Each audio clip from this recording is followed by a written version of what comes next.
What is good, y'all? Nathan, salute to you. I see you already on the comments. Hope you guys are doing well. Love, peace, and chicken grease as always. I'm here with my boy Big Sam MMA. We're here for another five-star plays, five-star picks. I'm pretty excited about this week, man. We have a lot of stuff. We have a Japanese card at Saturday at 3 a.m. Have a very small Pennsylvania boxing card with Avius Griffin and Ibarra Rodriguez. You have ZUFFA boxing, and then, of course, you have UFC 326. Big Sam, how are you doing today, sir? Doing well, my man. Thanks for having me on. I had a great time last time, and yeah, looking forward to chopping it up. And I had a great time as well. We actually did very successful here in our five-star plays. PJ, hope you're doing well. Good to see you, brother. It's been a long time. So for our five-star plays, how it's going to work, y'all, is we're going to ramp up from our least confident to our most confident picks throughout the video. Starting off with our first star play, and it's going to be both picks for both MMA and boxing. So just so you guys know how this is going to go down, and we have Big Sam. He's going to start off with our first pick, and I'm excited to see which one is going to be because we have not rehearsed any of these picks. We don't know what our one-star to our five-star picks amongst each other are. So let's see how it goes. Big Sam, kick us off. What's your first one-star pick?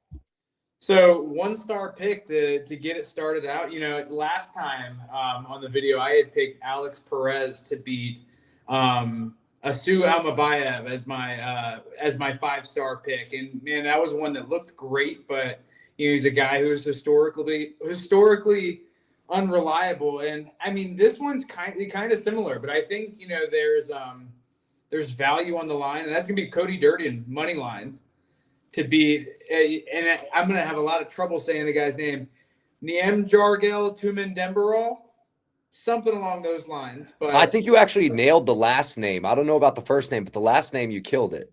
You know, it's one of those names where when you look at it, I think if you just sound it out, you know, syllable by syllable, it's not that bad compared to some of the others. I mean, there are some definitely difficult to pronounce names, but, you know, what really stands out to me is I think he's going to have a wrestling advantage in this fight.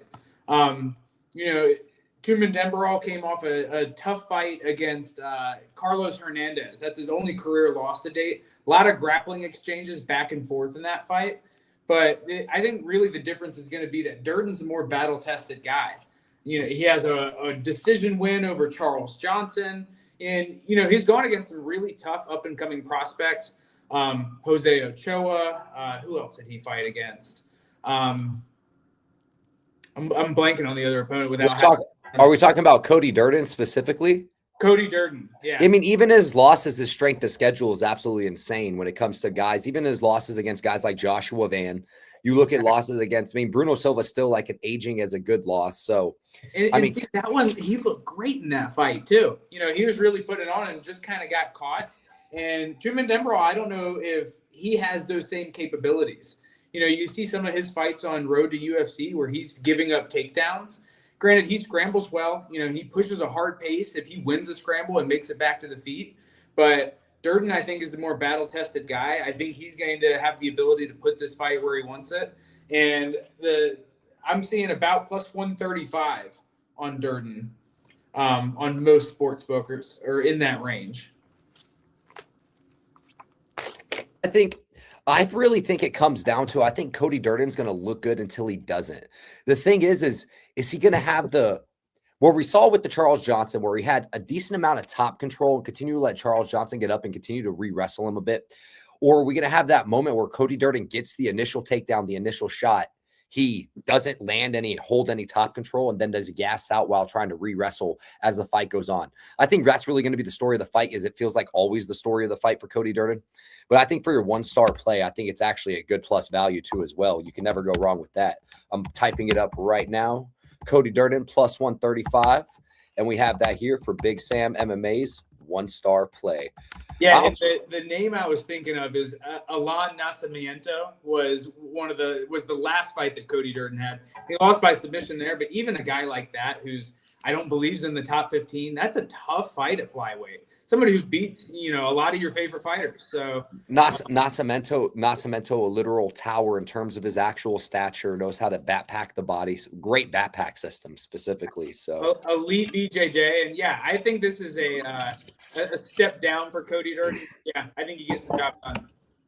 So For Big Sam MMA's 1-star play, we have Cody Durden plus 135. Oh, I spell it Durin. Oh, come on, mate. Come on, mate. What am I doing here? So for my 1-star play, I'm going to go into my bread and butter, my realm for boxing. Let me finish typing this, y'all. My apologies. I want to put some respect on Cody Durden's name. Cody Durden plus 135, Big Sam MMA.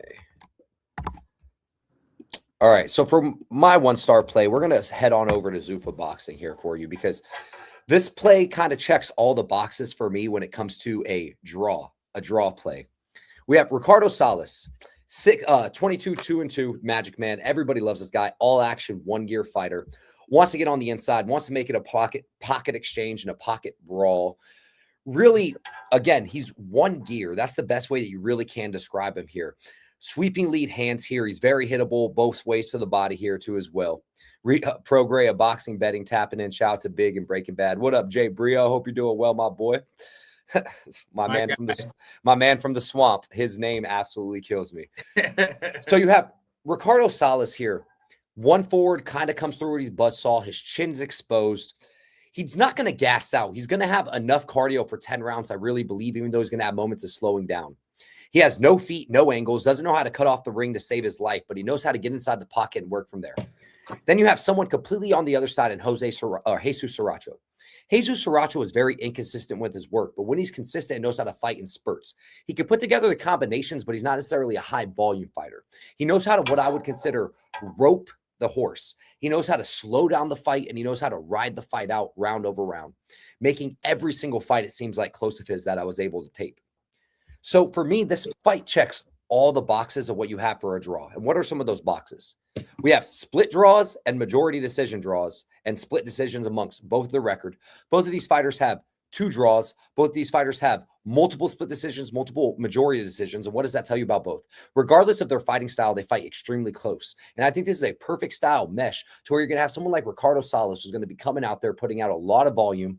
And it's really going to favor, do you like the volume or do you like the more person that's going to be turning off the angles and having the better moments in spurts? Because I do think Sriracha in moments will have better spurts and better moments. But I just think the issue is the overall volume and work of Magic Man Ricardo Salas will do the work. I think Sriracha as a dog is a very live dog here, but I like the draw because I think this fight's going to be super close. And I think I can 100% see this being a 5-5 buzzsaw kind of fight. Super close, super hard to kind of score. The reason it's my 1-star play is kind of it's hard to be overly confident in a draw, right?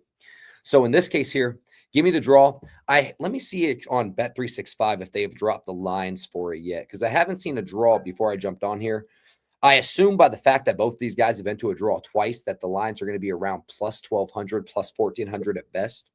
Maybe we'll get lucky since it's a little bit wider and Sriracha's kind of big dog.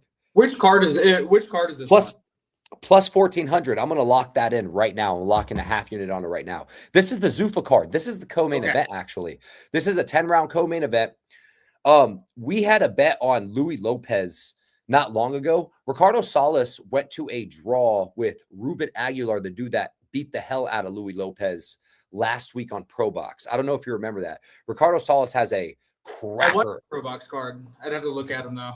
Yeah. So I don't remember all the names sometimes, but it's like boxing. I feel like, at least in the US, it can be so hard to find where to watch sometimes. It's Pro Box on YouTube. You have, ZUFFA on Paramount and all these different platforms. It can be hard for me to keep up with. Yesterday we were watching Eye of the Tiger, Canadian boxing, completely out of the realm. Yeah, boxing has smaller and niche markets for sure. So, yeah, I just think this fight has a lot of things that could be a draw where it's going to be a style clash of one fighter trying to speed up the fight, one fighter trying to slow down the fight. Within the mix here, I think you're going to meet in the middle. Both of these fighters naturally fight close.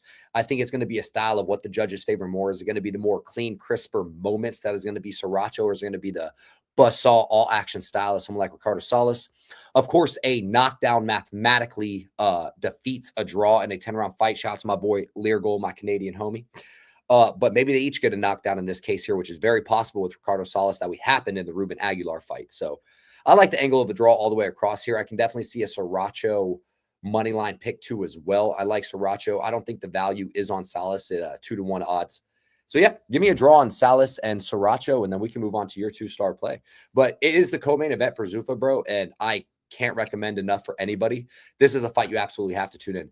Magic Man Salas always brings it. And Sriracha, he's a good fighter in the moments that he does decide to put on the gas. I wrote it down because it's one that I haven't looked into. And I mean, I'm always looking out for good fights to watch. You know, that's one of my things. Even if I don't find a play that I like on it, you know, I can always, you know, sit back and enjoy a good old-fashioned scrap. So, no, I'll definitely have it on. And we'll talk a little bit more about the main event on that card, which I'm really looking forward to. But for my 2-star play, going back over to UFC 326, going to the main event of the night, I have Charles Oliveira money line. Reason being is I think that a lot of things have changed since they last fought. You know, when you look at Charles Oliveira when he lost to Max Holloway way back when, I mean, this has got to be over a decade ago. I'm pulling it up right now. I mean, so he lost against Max Holloway back in 2015. It was a weird thing where he had like a throat injury. Around that same time, Charles Oliveira was losing to guys like Anthony Pettis and Ricardo Lamas. And somewhere later, especially when he moved to lightweight, we really saw him turn a corner.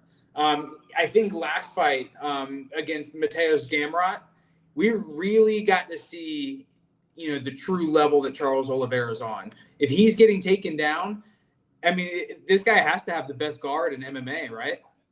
Wouldn't you say? Easily, because his guard isn't your prototypical guard where he uses a system to where he uses everything from your legs. He uses everything from your top, his butterfly sweeps, his own utilization of the upper body and how to cradle and create, just compact any type of your posture and destroy it. It's absolutely incredible. Sorry, that was just some jiu-jitsu nerd shit from us. No, I mean, second to none. And I mean, you saw in that fight when Gamrot was taking him down, he really couldn't engage with him. You know, if he goes in and is trying to pass the guard, he's immediately getting threatened with omoplatas, which you don't see a lot of guys do. But what really stood out to me in that fight, and I think it's so significant considering where I see Gamrot, maybe not as, you know, a world beater, but as a grappler in that division, I mean, there's only a couple guys who are better grapplers. And we saw Oliveira shoot a double leg, you know, switch it to kind of a low body lock, finish the takedown, take his back, and choke him. And I think that is significant in the lightweight division. And with Max Holloway, you know, coming off a win against Dustin Poirier in a retirement fight, hard to take a lot of stock into somebody who's retiring. You know, it says it beforehand. I don't know if we've ever seen somebody like that win. Is this Max Holloway's retirement fight? It's not his, but when he fought against Dustin Poirier, we knew ahead of time that it was. Okay. Oh, okay. So I had a mind block there. High moment. My apologies. All good. But, you know, something we really haven't seen Max Holloway go against is somebody who's trying to actively take him down. We haven't seen him face a wrestler, definitely at lightweight. I don't think at all that I can think of. You know, Justin Gaethje was a good win, but very different stylistic matchup. Oliveira's there to be hit on the feet, but I think the key for him is if he gets Max Holloway moving backwards, that's going to set up his takedown offense. And I think once he gets to his spots, even if you just expose your back a little bit, he has an elite ability at taking the back. Even if he just breaks you down to a hip, if you post your hands on the mat, not a lot of guys are able to do that. And so I think Oliveira at plus 170 or better, I think is a good bet. You can get it. I just checked the best odds. You can get it on Caesars at plus 185. So I posted that at plus 185. I don't have Caesars. That's actually one of the only 2 books that I don't have, that and Hard Rock. So yeah. Robbie Lawler won his. that was actually a good shout from Kiza. Robbie Lawler won his retirement fight, but Nico took a dive. That's actually yeah.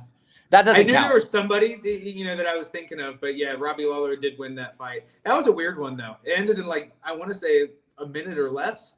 You know, he caught him with a hook or an uppercut in the clinch and he just went out. Yeah, I think there's the issue. Realistically, the only issue I think it comes down to is what version of Charles do we get? You know, Do we get that? Do we get that Charles? But honestly, I mean, even then, I mean, it's not like the Charles from 10 years ago or 7 years ago where we used to quit and things of that nature. But it's the Charles that, does he come out with an actual game plan? Does he try to keep the fight long? Does he try to control? Like we saw Charles, for example, against a Michael Chandler with an incredible, the second Michael Chandler with an incredible game plan. He came through and he fought a full high IQ, strong pace fight all the way through. But then you see a same actual Charles Oliveira come through and say, trying to think of a fight, the Ilia Topuria fight. He's going to try to bang it out with someone that can actually bang, for example, or Arman Sarukian, where it seemed like he was actively engaging in the grappling with Arman Sarukian far more than he actually should have.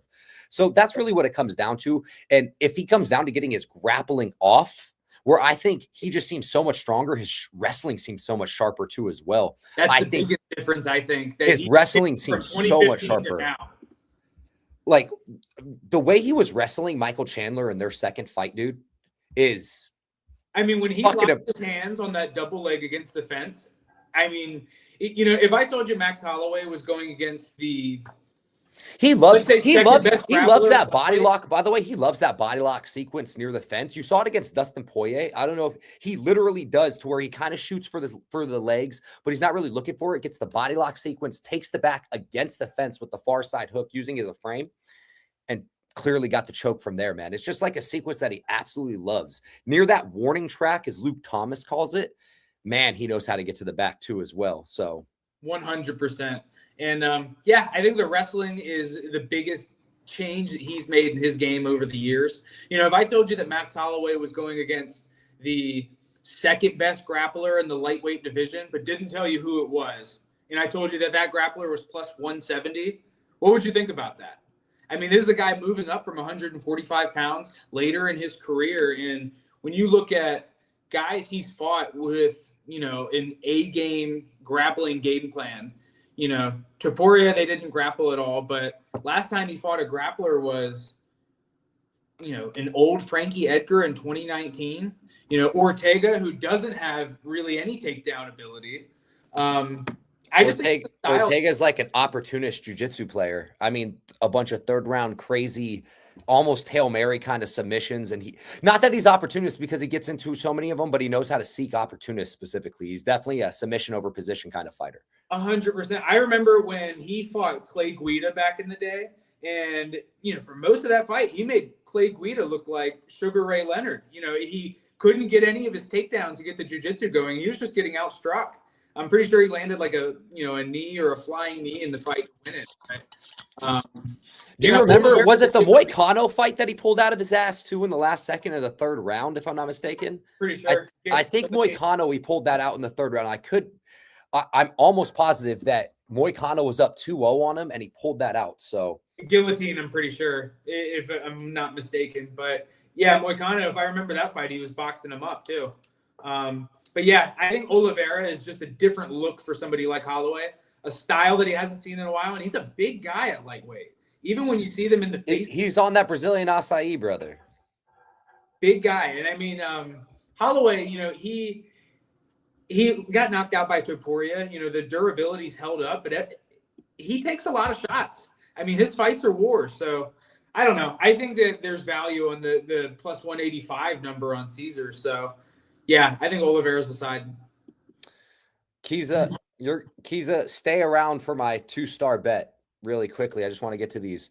I actually really like the Charles Oliveira shout. My boy PJ says, do you agree with his UFC picks? I love the Charles Oliveira shout. I don't agree with the Durden shout personally. Just keeping it transparent. I mean, that's not a big deal at all. I'm also too as well. If I'm curious to hear your thoughts on it. Like we can do. Let's talk it up. Durden is just so hit or miss to me. Durden's a glass onion to me. Quite frankly, he's a glass cannon. He's exactly my issues is if he gets that pressure wrestling consistent base of style going where his cardio is high and elite and a high engine, he's like Kona Walker in a way when it comes to a boxing comparison. Yep. But the issue is when he doesn't get his top pressure on, you see in his eyes him start to melt. And he does not handle body work at all. The way he handles body work is almost non-existent. He really doesn't like to be hit to the body. He gets shelled up here. And I just think he's fighting a fucking savage. I think he's fighting someone that He's explosive, and yes, he got wrestle fucked by old boy Carlos. Was it Carlos Hernandez? Is that his name? That was the fight he lost. It was a split decision. I honestly thought he probably won that fight. I thought off of damage basis, striking basis, I agree, but I also don't think Durden has the pace of 3 rounds like a Carlos Hernandez. I don't think he has it anymore. We saw it against Charles Johnson, him have the pace and the pressure like that specifically. Yeah, but I just don't think he has the same pace and pressure that he once did. That's why I think the Mongolian Bull is going to handle business. I think it's going to be a damage over control kind of scenario in this case here. I don't think it's a bad shout at dog money because I think Durden's one of those dogs you like to bet on. He will fight for your money, grit and nail, and he'll never quit in a fight. He doesn't quit. He's a tough motherfucker. He pushes a pace. Those are the people you like to bet on as underdogs, but I just don't see it. Charles Oliveira, I couldn't agree more. I actually couldn't agree more. I think the damage is finally mounted on someone like Max Holloway. You can only get in so many wars and take 1,000+ punches, 2,500+ punches to the head without getting dropped and knocked down. Charles Oliveira is a big puncher, especially since he found the tree of life over there in Brazil. Couldn't agree more with the grappling sense. He's top 3 grapplers in that division, quite frankly, here for you. You can intermix realistically him, Islam, or Arman on any given moment. And it's a different style of grappling, of course, because when it comes to a pure submission back take style of backpacking to where he knows how to utilize his guard instead of being just a brute force top strength blanket that just knows how to squeeze the life out of people like Islam, or a pure chain wrestling beast like Arman. But still, he also has his own chain wrestling sequences himself. So yeah. I couldn't agree more on the Charles Oliveira shout too as well. So just to give you your answer, PJ, I highly agree with the Charles one. And I just went through why I don't agree with the Cody Durden one. So yeah, and I get that analysis on the Durden fight makes a lot of sense. My point of view, I think he's just catching him at the right time. A big step down, similar to another Cody on this card, actually. But I think it's a big step down in competition, and I think it's the sell high moment, or maybe the buy low moment on Durden. Just full transparency for everybody, it won't be in any of my 1 through 5 star plays. I do have a unit play on Cody Garbrandt, and that's from my MMA chat in the Discord. If you want to join the Discord, we like just chopping it up, free Discord. The only thing I ever ask in the Discord is give the insights that you can, and don't be one of those guys that are gonna just come in there to brag. Always show love to the community, let the love feed you back, and it'll keep coming back and forth. So if you want to join the Discord, holler at me, and I'd love to get you in there. We love to have great minds talking up fights in there. So Discord talked me into taking Cody Garbrandt, and I agree. Cody Garbrandt's better than Long Zhao just about everywhere. So yeah, and that's actually not one of my 5-star plays either. But we can talk on it briefly because I was looking at tape for that fight, and I mean, it's a big step down for Cody Garbrandt. I mean, we're going from the Davison Figueiredos of the world, the Kai Kara France, at that time, and guys like this to Long Zhao, who's going to split decisions with Asian regional fighters from Asia. What are we talking about here? I mean, I really don't rate a lot of the guys that come off the road to UFC show. I think that a lot of guys from that region, if they're good enough, such as the Tatsuro Tairas and Horiguchi had obviously paid his dues. A lot of guys in that region are getting signed to the UFC before they're, going on the road to UFC. And so, I think it's a step down in competition. It's his fight to lose. I mean, if he loses this fight, we know he's done, right? Yeah, I don't think he can. I don't think realistically, I think the way he loses this fight is how he would lose every other fight. He gets comically chinned. He's not going to get wrestle fucked against someone that's not really a grappler like that. That's not really a buzzsaw wrestler like that. And I think he's going to be too slick. I liken this fight to a Sun Sal from the little bit of tape that I did. This fight really much I liken to a Sun Sal to where he can play safe on the outside of the skirt, catch him with some sick counters, and just use his athleticism to pop and move. Salute, Bruce. Hope you're doing well. When you think about the business that's behind the UFC at this point, when you talk about the TKO group and they're involved with like WWE and all of that behind them. This is a company that's trying to be profitable, and they're trying to build that in-house. There's not the Conor McGregors and the Ronda Rouseys that are going further than the sport itself. But when they make a fight like this, Cody Garbrandt, a guy who's gone against the toughest fighters, against Long Zhao, what do you think the UFC would want to happen? if they're making a fight for Cody to win, this is it. Yeah, I mean, they're literally, it feels like they're giving him a layup, and we're getting him at plus 125 now, plus 130, plus 135. So there's some slight money change, oddly enough, that's coming in on Long Jiao. So I don't know necessarily what they see, but yeah, you think about how we see some of these fights matched now. I think about the young guy, I believe he's from Cameroon, Atiba Gautier. Man, the guys that they're lining him up against barely have a pulse. And they know what they're doing. They're trying to make viral. It was Puliev. Puliev just gave him a pretty decent scrap, actually. Puliev gave him a little bit of a go. That's not what they intended to happen. No. Minus 1,200 in MMA. I think we talked about this last time too. It's not something that you see just because there's so many different paths to victory in the sport. And I think they just matched him up with Ozzy Diaz. But my point being is, there's a business reason behind a lot of these fights that they put together. And I think Cody Garbrandt, they're giving him a layup here. But, yeah, it's not one of my 5-star plays, so we can move on. That was one that stood out. I know he's a fan favorite. So this one's, for me, it's a 2-star play because I'm not brimming in confidence about this one, to be completely honest with you. I'm not running to the rafters for it, but I do like this play here specifically a lot. And then my next 3 plays are going to be a far more confident plays. I really like Rob Font at the 2-1 number. I think it comes down to a level and competition gap starting off. You have someone like Raul Rosas who had a close fight to where, quite frankly, AQ doesn't get taken down in that 3rd round. He probably wins that 3rd round, piecing him up in the spear. Granted, we have to say he had I'm sure there was a big adrenaline dump for Raul Rosas fighting in the spear, Mexican heritage, all of that nature. So there's probably a lot on him, on his shoulders. Vince Morales had a incredible, I forgot how incredible of just a late push that he had in that fight here for Vince Morales. We know Ricky Tercios did well in the early goings, and then he eventually gets choked out and gets drowned by Raul Rosas. But Raul Rosas doesn't have a great wrestling game plan to where someone like Gene Matsumoto was consistently able to take down Rob Font, and Corey Sandhagen was consistently able to take down Rob Font. But Corey Sandhagen was able to utilize all of his control. I think Raul Rosas may have a very strong first round, so it's hard for me to want to give out this live but because there is going to be moments where we can possibly play it live. But if we get the Rob Font that's going to keep Raul Rosas at the end of his jab, who Raul Rosas' striking just quite frankly hasn't been developed all the way. We have the same Rob Font that's going to be looking for uppercuts up the middle where Raul Rosas is shooting, and Raul Rosas loves to shoot. I don't know if you've noticed. He shoots from a mile away, and he shoots with his head directly in crotch level. And what is Rob Font great at? Rob Font's great at lining up uppercuts right up the middle on heads that are lined up. I really see Rob Font kind of having a veteran lesson to where the first round may be sticky, but I don't think he's wrestling someone that has the nuance of a Corey Sandhagen and someone that has the brute strength of a Gene Matsumoto in this case here for you.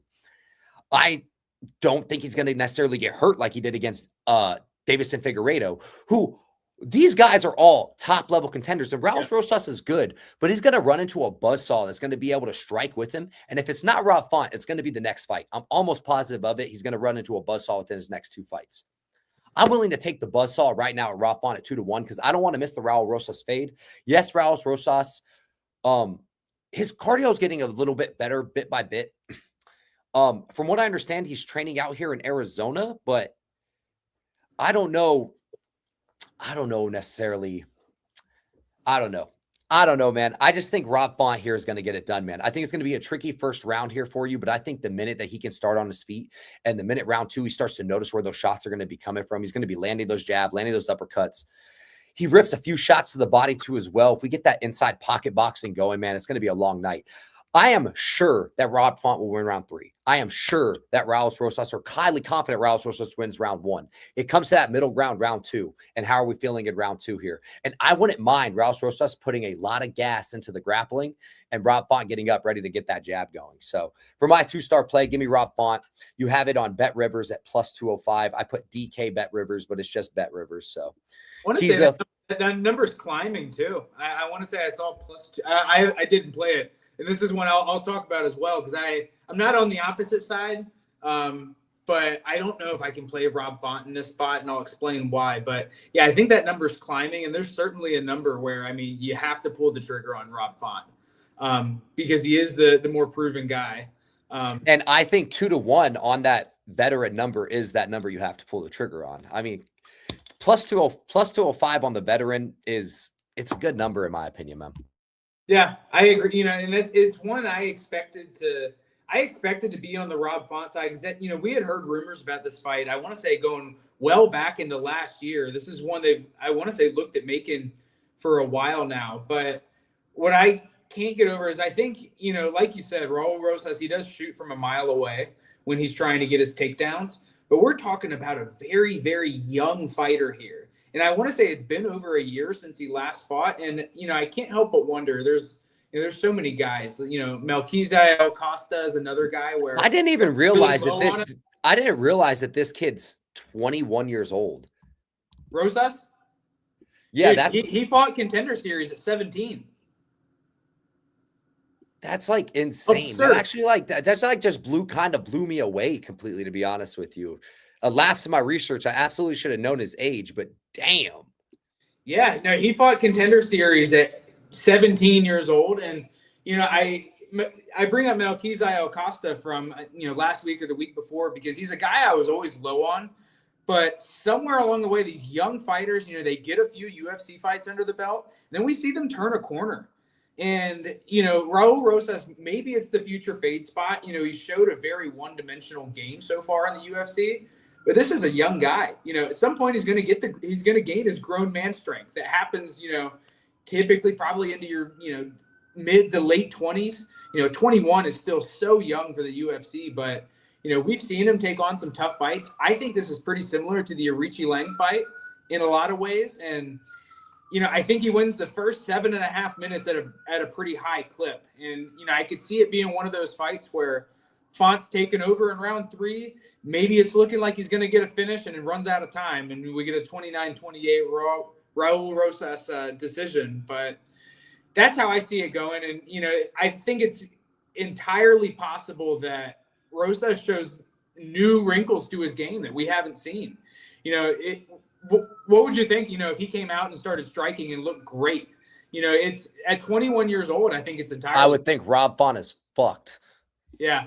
Yeah, I would think, that'd be really bad for him if it's happening like that. But I don't know, man. I just think he wins the first seven or so minutes at a high clip. And, Rob Font probably is going to take over late. I think a round 3 prop or something like that would probably be good. But I don't know. It's no side for me. I don't think Rob Font has great finishing equity, to be completely honest with you. I'm just worried that if he does stuff a couple of takedowns, that's what I'm really worried is that he stuffs a couple of takedowns early, and I would have missed the only good number. That's why I have to play it at 2-1 pre. So, one thing that Rosas I think does, we mentioned he shoots from really far away, but once he's in on single legs, especially early, this guy can chain wrestle his butt off. He can. He has because he trains over in Vegas with the 10th Planet guys like Andy Varela, Marab, Patchy Mix are always in that singular gym specifically, always getting that work on those germ-filled mats. Man, it's that's Andy Varela is a good comparison because he kind of has that style of grappling. It's very takedown heavy, and he chases the back. Yep. And I think if he locks in a body triangle, on Rob Font, that could be the round. At some point we do need to see some maturity in Rosas' game. We haven't really seen that yet. He's underperformed, I think, in his past couple fights. But I think the year layoff, as long as he's doing the right things in the gym, I think it's a good sign for him. And with every passing day, this becomes a better fight for Rosas too. Rob Font's not getting any younger, but like you were saying, I think at 2-1. It's worth a shot. Matsumoto, I think, is better at this point than Raul Rosas. And Font won that, I thought, pretty clearly watching that fight. So, no, I respect the shot, but yeah, I'm staying away myself. No, it's all good. See, and that's the best thing here. Just because it's my 5-star bets, it's not your 5-star bets. We're both staying away from the lower weight classes 1 to 2-star bets we have together. So, with that being said, let's move on to your 3-star bet of the day. What do you have for me for your 3-star? So for my 3-star bet, it's I want to say this is the first fight of the card, if I'm not mistaken. but it is going to be Luke Fernandez versus Rodolfo Bellato, and I have that fight to go over 1.5 rounds.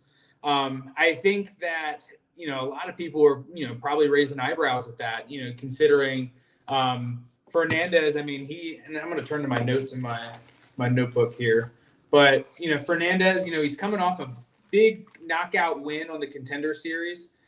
Did you watch that fight by chance when it was on? Let me pull up what this Fernandez. One sec. I'll know once I look at his name and his record. I just Honestly, need to look. I just need to look at. I just need to look at what he looks like. He's got a wrestling background. I want to say he wrestled Division III. I don't know. So I honestly, I don't remember. I don't remember this fight whatsoever here for you. Okay. I know I just saw a post about this guy that he just quit his job from being like an electrician or something of that nature. I don't know. I didn't see that. But yeah, he won in 15 seconds on the Contender Series. If you look at the guy he fought in that fight, it was the guy looked like a bag of milk, and that's, kind of being nice. A bit of a layup, to get into the UFC. I mean, he did what he was supposed to do in that fight, but, Bellato, I think he's a guy, we see him get hurt in his fights, but I think he, does a great job of surviving. He's got great heart. I think the Paul Craig fight, where there's a lot of controversy around it, where he, faked the knockout. Maybe you remember that one, the up kick, where he flops back after. Pretty uncharacteristic of him, because he's shown a lot of heart in his fights. And honestly, when you watch the replay, it does look like he faked it. What do you think? I don't think there's a question that he faked it. Like, it's the reaction time too. So when he gets hit, and then there's the late jolt, almost like it's a Hollywood set too as well. You look on the slow motion replay, he's doing the eye thing. He's literally doing the eye roll. So I don't. He was scared of the almighty Paul Craig, the Bajou, the almighty Bajou. Man, it's so weird, because this guy's been in some wars too. I mean, he gave Petrino, before he got knocked out, he gave Petrino a run for his money in the second fight. Knocked him down once and was chasing his back at one point. But I think Bellato, so he's got great BJJ. You'll see him even pull guard in some of his fights, something he did against Petrino. I think he's really tricky from the half guard, and he can really neutralize a lot of damage from bottom position. And I think that may be something that he has to do against the wrestling pedigree of Fernandez. Fernandez is somebody who, in his fight against Christian Edwards, that was a 4-round fight on CFFC, one of the regional promotions. I think it's on UFC Fight Pass. But a fight where he did a lot of cage pushing. Wasn't really able to get his striking going. Would get a couple of takedowns, but he showed good pace and pressure, but a willingness at such a young point in his career to play more of a patient game and to play it safe and push against the cage for a few rounds. Having all knockouts besides that. He also went against Phil Hawes in a grappling competition. I believe that was also through CFFC, where he won by anaconda choke. So that shows me that he's developing his game. But I think that there's going to be a stalemate in this fight. I think a lot of people are expecting Fernandez to just come out here and blast Bellato out in round one. But Bellato's shown in a lot of his fights, took a beating versus Potieria and survived, came back to win that fight. Had a draw against Jimmy Crute where he took a lot of damage in that fight. What's crazy is I was just looking at the record. I remember the Sterling fight, but I do not remember the draw against Jimmy Crute. I can't remember that fight to save my life. It was a war. It was a war. Win all 3 rounds. The grappling was kind of. Was it a draw? Was it a draw due to was it a draw due to a 10-8 or a point deduction? See, I was just watching the fight earlier too, and I need to look. I'm gonna watch it, bro. If it's a war, I'll watch it when I'm walking my dog after this, because I don't. Man, this is the crazy thing when you watch so many hurt him fights. Really bad in the fight. He knocked him down. Man, Jimmy. I want to say that's what it was. Yeah, I need to check out this here for you. I need to check this out myself, because does that ever happen to you when you're looking up records and stuff and you're like, dude, I don't remember that fight whatsoever? Almost makes me feel like a casual, the fact that I didn't even know he went to a draw with Jimmy Crute. That almost blows my mind. It was weird, because I want to say Jimmy Crute had a draw in one of his last fights too. He had fought Alonzo Menafield to a draw, 1 or 2 fights I just saw the card it was on. It makes sense. I still haven't seen Duplessis Strickland 2 to this day. I still haven't watched that fight. I was out of town that weekend, so I just saw the card it was on. I didn't watch any of these fights on this card. So that all makes complete sense now that I just saw which card it was. That's a good one to watch back too. It's just one where Strickland pretty much had the same game plan, and Duplessis made all of the adjustments. I want to say he broke his nose in that fight. There was, at one point it looked like Strickland was going to get stopped. I want to say around 3 or 4, but that was a good fight. Damn, man. Duplessis, man. I liked him a lot as a champion. I like Duplessis a lot as a champion personally, man. Man, and I think there's a couple adjustments that he makes. He's right back there at the top. I've heard talks about him fighting Brendan Allen, and I think he'll destroy Brendan Allen. I think physically those are two very different looking human beings, and Duplessis I think would put it on him. But yeah, 3-star play over 1.5 rounds. I saw minus 115 on DraftKings for that. I think that Bellato's surviving. I think if he's watched anything on Fernandez, he should know he needs to extend this fight, and I think that's what he's going to try to do. Has a lot of round 2 stoppages in his career, so yeah, I mean, I think it's even worth taking a shot on this fight going to decision. I saw it at plus 285, I believe, on FanDuel. I've actually this year you've been seeing this a lot of chalk plays that have under 1.5s that are at horrible chalk numbers, and you're seeing a lot of these fights go to decision. Gautier Pololev is a good example. Yep. We just had one. What did I bet on? That was a decision bet that I should have just taken. Cheaty, and that fight was like plus 4-1 to go to decision, and I bet Cheaty by decision instead of just taking the fight to go the distance. Some of these fights, some of these guys will come out and fight really slow-paced fights. Nergozai versus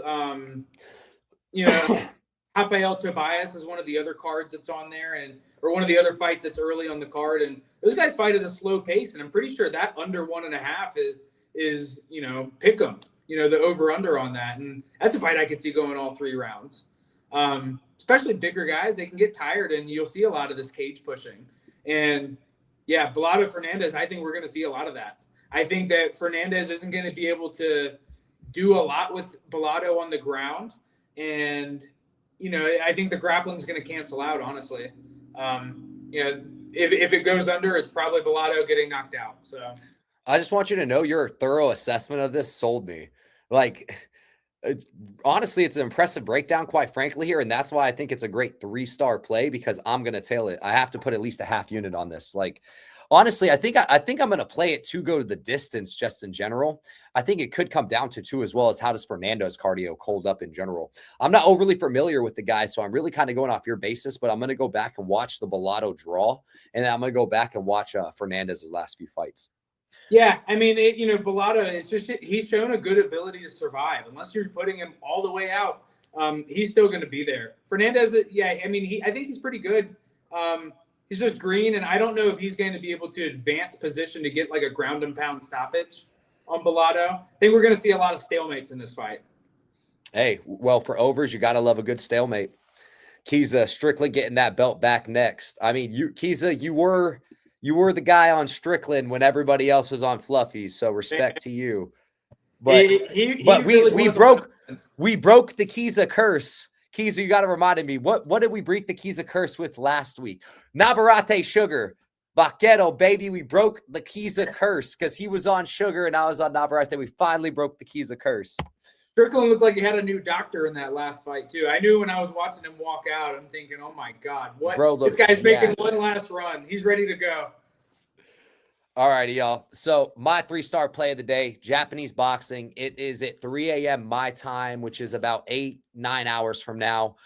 I gave it out on the Discord at plus 130 on DK is where I got it posted at. The line is moved to minus 110. You have Shunpai Ohata versus Ray Saito. So you have Ray Saito here. Very exciting fighter. Holy shit, very exciting fighter. I posted it in the Discord for anyone to watch. 3-round war he had with Kai Watanabe.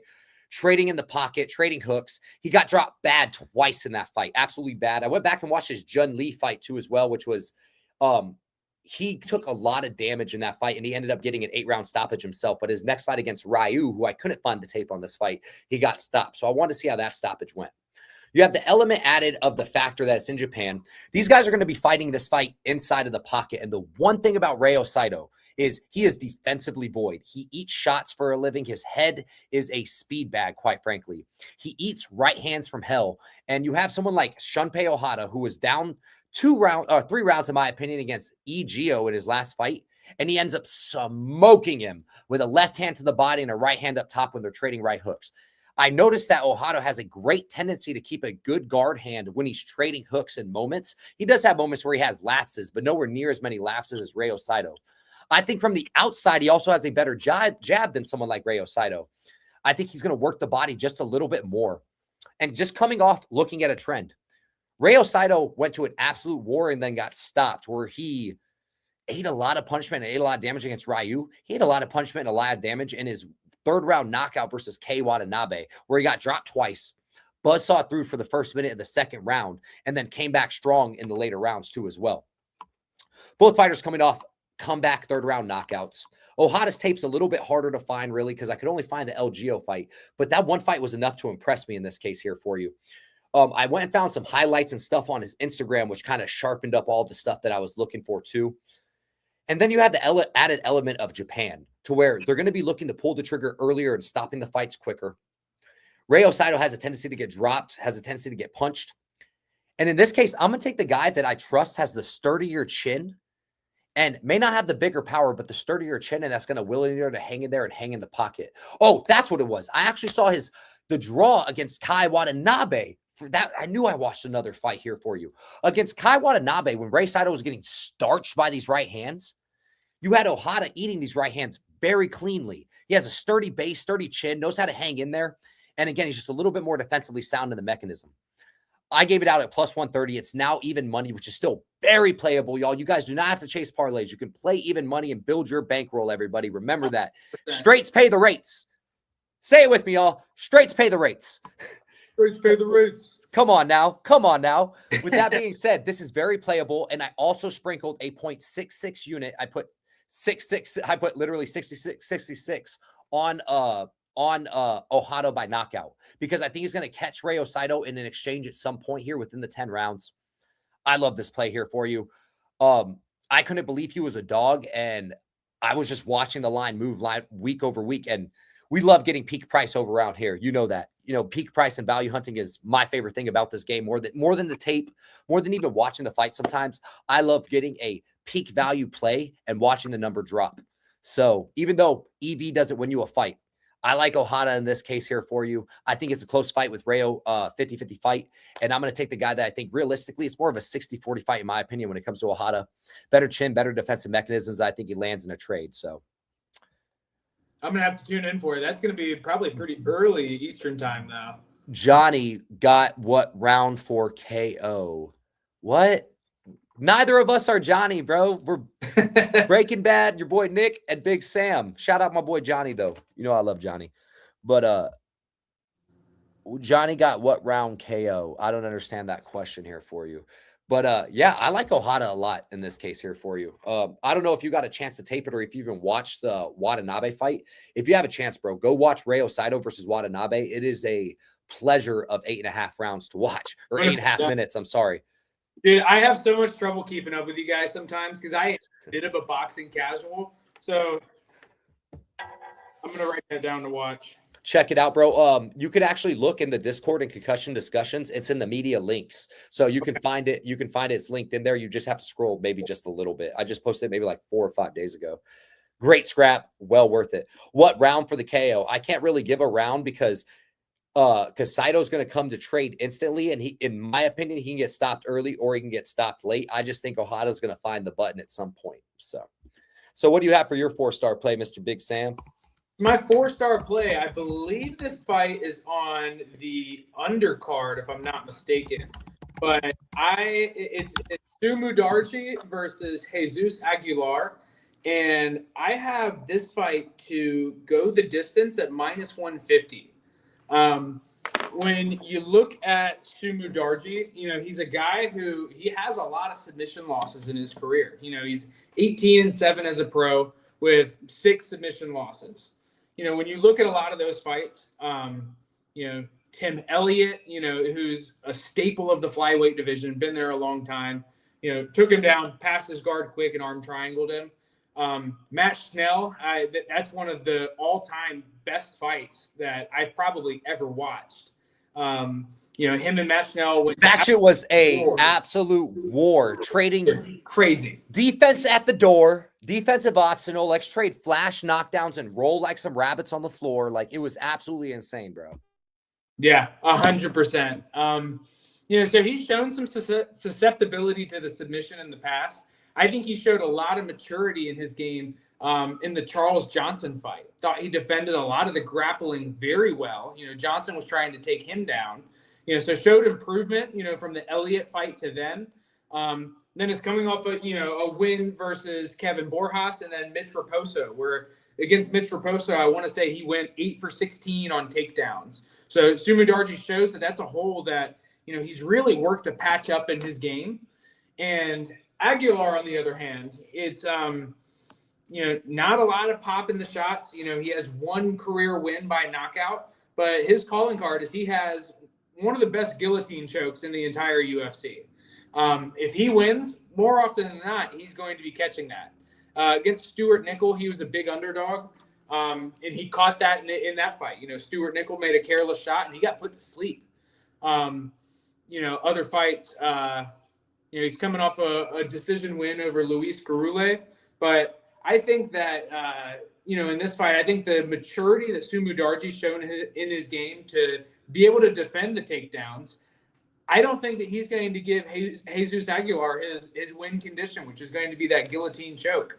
Aguilar shows great durability. We haven't really ever seen him hurt in the UFC. And, at minus 150, the flyweight division, where I think if you poll every flyweight fight, from all the way through 2025 until now, more often than not, it is going to go to the cards. And I think minus 150 is a gift of the line here.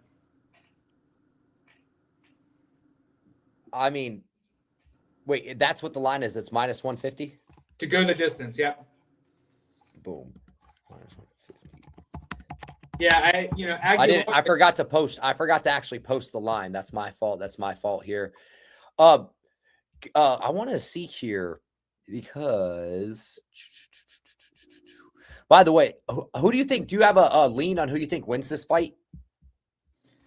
It's Sumu Darji. I think he can defend takedowns and keep him at the end of his punches. I think Aguilar is going to try to get the grappling going, and that's going to, slow the fight down a little bit. But, he's a very stoutly built guy. He doesn't take the back particularly well. He probably couldn't lock a body triangle on a lot of guys his weight.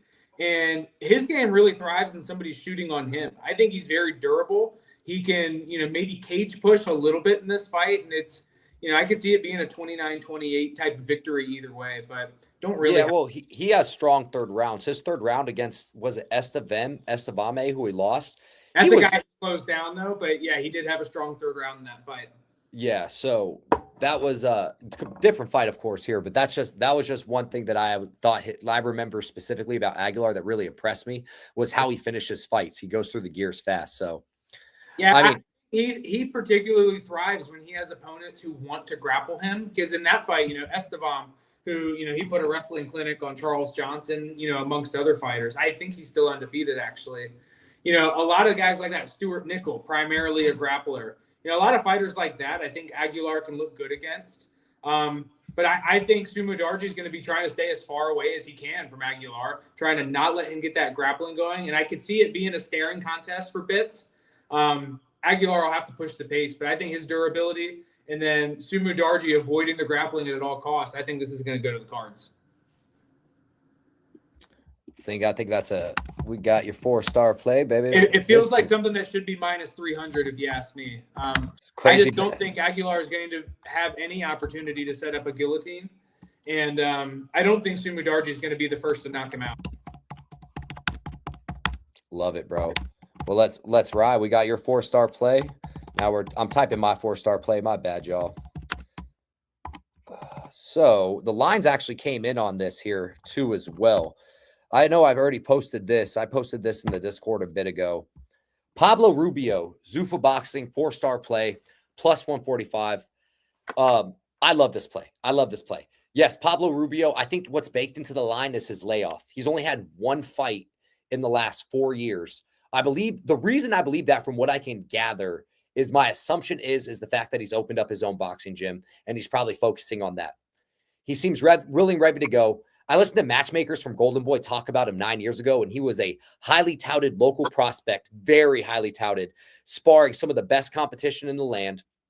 Got in some good rounds this camp with Chop Gonzalez. Shout out my boy AC the Hulk for some deep dives with me. Another thing too as well about Pablo Rubio is he's just kind of a buzzsaw. He builds round over round, and that's someone I love. A 10-round fight favors him far heavier than an 8-round fight. But I think even in an 8-round fight, he can take off 3 of these rounds. I think he's defensively sound enough to where he's always getting his guard hand back. He's going to walk forward, pressure style. He's not going to play the you go, I go, yo-yo game. He's going to punch with you. He's going to punch before you, and he's going to punch after you. And someone like Adon Palma, yes, he's younger. He has the flashier records, more knockout, definitely has the more pop, solid check left hook. He knows how to flash on the inside with the right hand, and he knows how to punch the body. Both of these guys know how to punch the body. But the thing about Aiden Palma is he's too inconsistent in his work. He's fights in spurts, fights for the perfect moments. He can be held with his back against the ropes. Let me pull up these guys' box recs here so I can preference the tape that I actually watched on these fights here. So the fight against Carlos Majuka, he allowed Carlos Majuka to hold him against the ropes and tee off on the body, and just allowed a tee off works while only trying to show single pop shots until he finally landed that single pop shot on Majuka. Again, Majuka's 8-7, and he allowed him to let off these punching and ribbing shots. Sharon Carter, he didn't have a jab in the Sharon Carter whatsoever. He wasn't entering the front door. He was entering the front door blind as hell against Sharon Carter, eating damage on the way in. And quite frankly here, split decision win could have gone either which way. Aiden Palma didn't look very impressed in that fight. And then the Judy Flores fight where he got the second round knockout. Used his jab a little bit more, so it showed a little bit of fight over fight growth, which I appreciate. But again, he fights in spurts, man. His body punching was good and it was very powerful, but his way too moments on moments where he was allowing Judy Flores to get off enough shots. He's going to be fighting a guy, Pablo Rubio, who has, in my opinion, pretty decent record when it comes to it here. His last win specifically against Alfredo Cruz. Alfredo Cruz went to a majority decision with John Paul Rivera, who a lot of people like on the Puerto Rican scene. And he knocked out Alfredo Cruz, ripping him up to the body, killing him up top, building round over round in those 6-round fights. Got him out of there in the 6 rounds here for you. Good win back in the day over someone like David Perez, which is, good record, but a can-crushing kind of guy, but it built a lot of confidence for him in the 6 rounds that he went to that split decision when you found the tape on him. And his fighting style has been consistent is the best thing. Is back in the day, 4 years ago, he was consistent at working round over round, pressure style, building over the rounds, punching to the body, pushing your back against the ropes, where again, Aiden Palma allows works to be teed off when his backs are against the ropes. I think the 8-round pace suits him. I could see him having a little bit of trouble navigating with Aiden Palma and the power of him early. But I think once he starts getting on the inside with the buzzsaw, has a little bit of Chino Garcia to him, the way he kind of walks forward, throws whipping shots both to the body and up top, knows how to follow up top too as well. I like Pablo Rubio in this fight here, man. The line's definitely coming in on him, so I recommend you guys get on him now, because you could have got him earlier at the week at plus 185, plus 165. Now he's down to plus 137 on Bet365. So I love Pablo Rubio Jr. in this fight, prospect versus prospect, but I just think the line is really baked into the inactivity and the age. So the casual take that I'll give on this is I love when there are 2 fighters where it's a closely lined fight and both have undefeated records. I think that always makes for a lot of fun because there is so much unknown. There's one of these guys is going to be in a position where we haven't seen them before. So I'm really looking forward to it. I'm very unfamiliar with both fighters, but I'll definitely be tuned in.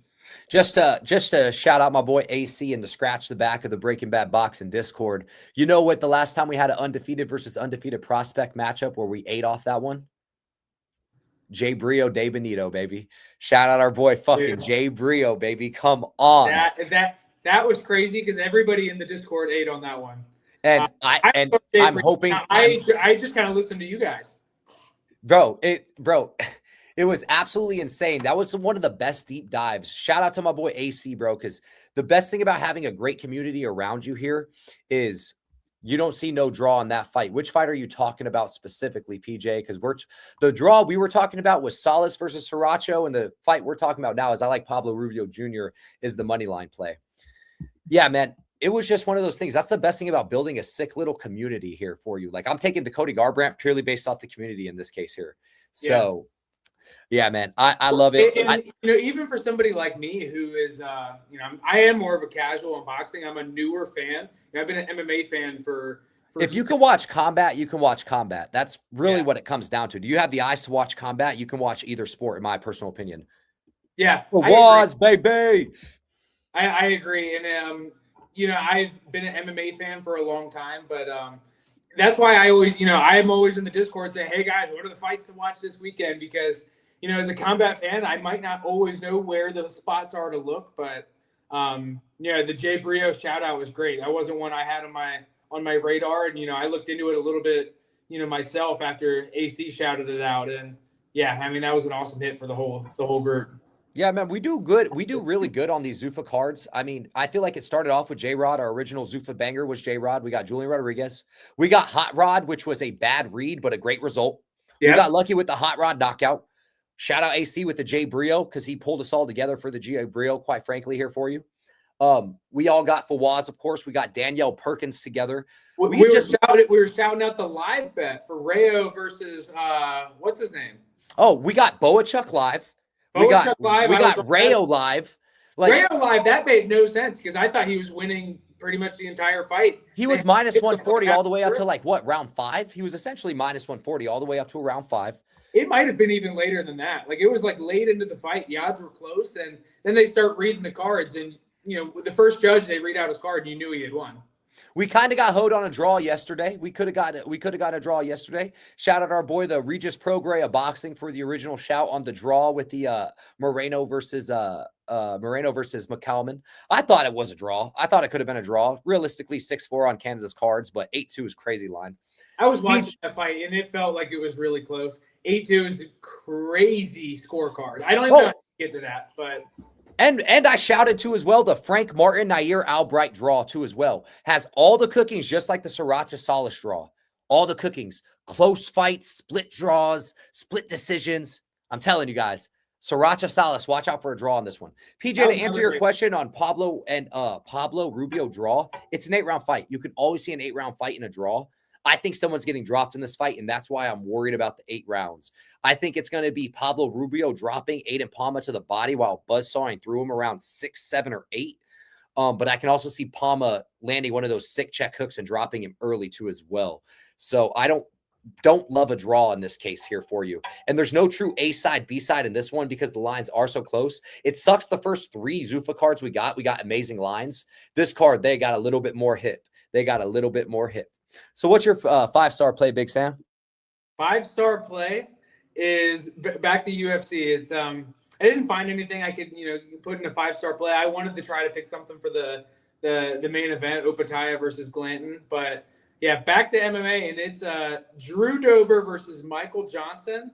And watched a lot of tape for this fight, and have some thoughts on it. But the play that stood out to me is fight ends by KO. It's at minus 150. I told myself I wasn't going to make any jokes in the breakdown, going into this. But I think Drew Dober, he's going to put a lot of pressure on, and he's going to go for the knockout. Michael Johnson, he's somebody who doesn't always respond well to pressure. What jokes could you possibly be referring to when we're talking about Michael Johnson, or better yet, Drew Dober fighting Michael Johnson? Wonder what jokes could anyone possibly be referring to? I wonder. It might be a good matchup. I don't know. Dober might do well in this fight. No, I looked at it, and that was my initial thought pre-tape. I do think that we've seen a bit of a regression from Dober as of late, which makes me hesitate on pulling the Dober by knockout trigger. But I think he's going to put a lot of pressure on Michael Johnson. And Michael Johnson, in most of his last few fights, we've seen him fighting on the front foot in leading the dance. And I don't think Dober's going to give him an opportunity to do that. I think he's going to be the one pressing the action. Johnson, he typically doesn't handle pressure all that well. One thing he will do, though, is he's going to fire back with something big. I think that we're going to have exchanges that look like car crashes between these guys, and somebody's going to go down. I think that you can almost, I think there's a lot of opportunities that guys have to have a club and sub victory. You're not going to see that here. It's neither of these guys are going to attack submissions, and that would be extremely surprising to me. That would be shocking to see. Shocking. I don't even know what unless it was some like fluky ass shot from a mile away guillotine that you see in MMA. One of those fluky ass submissions, which would still shock me. I would be shocked to see a sub in this fight. Yeah, I mean, I think I'd be really surprised, but I think that Dober's going to be on the front foot. He's going to be forcing the action, and Johnson's going to come back with some fire. And I think that that's going to lead to an explosive fight for the fans. And yeah, I see somebody going down here. I think both guys have questionable chins at this point in their careers. Johnson has fought a bit more conservatively, but I don't think Dober's going to give him an opportunity to do that. Yeah, minus 150, I think is a gift of a line. Reminds me a bit of one of my last 5-star plays where they had the same bet, and that was Volkan Ozdemir versus Alonzo Menafield. Most of the time, guys are trying to grapple each of these, Dober and Johnson. Guys want to grapple against them, and they have a matchup now to where these guys are going to stand in the middle and strike. UFC knows what they're doing with this matchup. They know it's going to be a fan-friendly fight, and yeah, there's going to be a highlight reel at the end of it. Yeah, this fight's, I mean, come on now. This fight is, it doesn't matter. If you're a casual and you're like, man, we got to get our homies into a fight when it comes to this weekend, this is one of those fights that you put them onto. It's not going to be a one-sided washing either which way. They're going to go out on their shields, either of these guys, and they're just going to, it's going to be a scrap, brother. It's going to be a scrap. It's going to be a war. It's going down, quite frankly, here. So Johnson, Johnson's had a lot of opponents too, where they like to fight more patiently. Mark Jacasey, Darius Flowers, Daniel Zellhuber, guys like these, they fight very passively, and that's not Dober. He's going to bring the fight to him, and yeah, we're going to see fireworks.